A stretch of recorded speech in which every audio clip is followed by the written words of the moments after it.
All right, Deborah, we're back to Kandinsky, Vasily. All right, we're looking at this picture again. Now let's resume. We were talking about fish shapes. Now that we're looking back at this, we see quite a bit of things going on. Sometimes, with these art, you have to look for shapes. So I see like an overall one right here. And then I see something out there. This part here, that kind of reminds me like of a tree trunk almost. I don't know. You see, things you can just interpret what you want. You can also see sort of a fishy looking thing right there. It's you can look at it many different ways. That's the thing with art. But, if you look closely at things, that kind of looks kind of whimsical to me right here. It almost looks like there's a person here and another person there. The thing is, you can see many things in art, and that's the beauty of it. Beauty of art, anyway. So there's some chaos going on there, obviously. And they always talk about different colors meaning different things.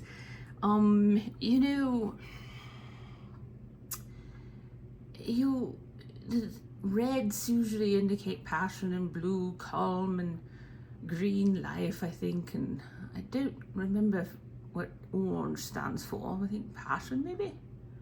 I don't remember. Anyway, so there's a bunch of things going on here, and you can just sit back and just look at it, and the thing with art, you have to actually kind of sit in front of it and just think about, what is it? What is it? What does it feel like to you? What do you like about it? Or what don't you don't have to like it, but and the thing is, there might be a fishy dragon looking thing here. There's just some chaos going on here. And I don't know, what year was this again? 1913. Well, what was going on in the world in 1913? World War I, probably. I don't remember if that sounds kind of like a Polish name to me, so I'm assuming that they were in the depths of World War I. I don't know if you want to project that onto that. If it was World War I to me, I would think there would be more colors of blue, just because it was such a tragic part of history.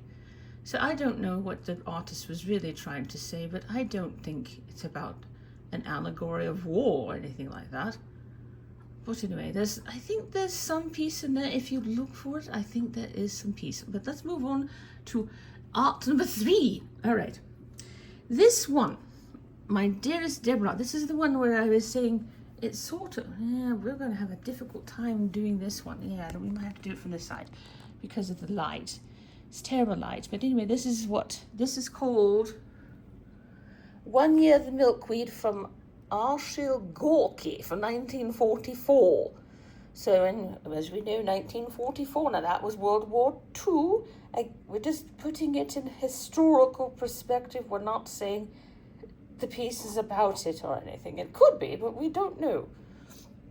Anyway, this one, the placket is highly suggestive of the person who wrote it.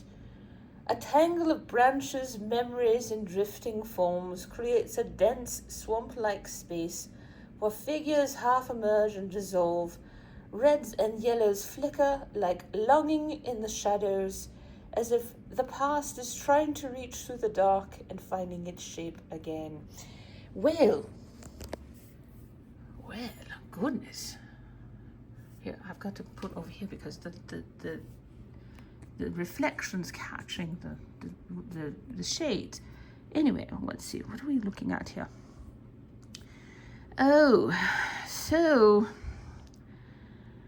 I do see trees. I do, because like kind of a foliage of, swampy type trees, because you can kind of feel the drag of that down. Anyway, I see kind of like a tree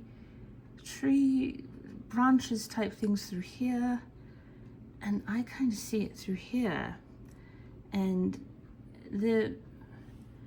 this suggests to me that just from the color, a lot of it is dark, kind of dark grayish, and and it's like vines or leaves are coming down. I can kind of see that.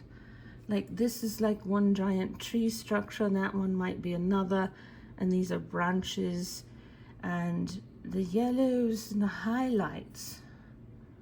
I don't know. You can see lots of things in this if you wanted to. That's the beauty of it. You can interpret it. Isn't it lovely?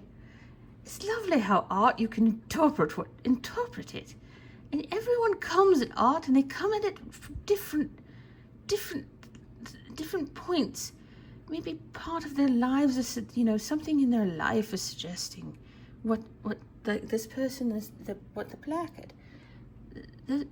Maybe this, and that the person that the placard, maybe that they think it's memory, and it very well could be, or could be something else, And like I said that to me that looks like a humanoid, like you've got the main body, and then there's an arm, and then the legs are coming down here, and it's like it's vague, and they're looking out, and because it's so vague, it's like a dream, like a memory.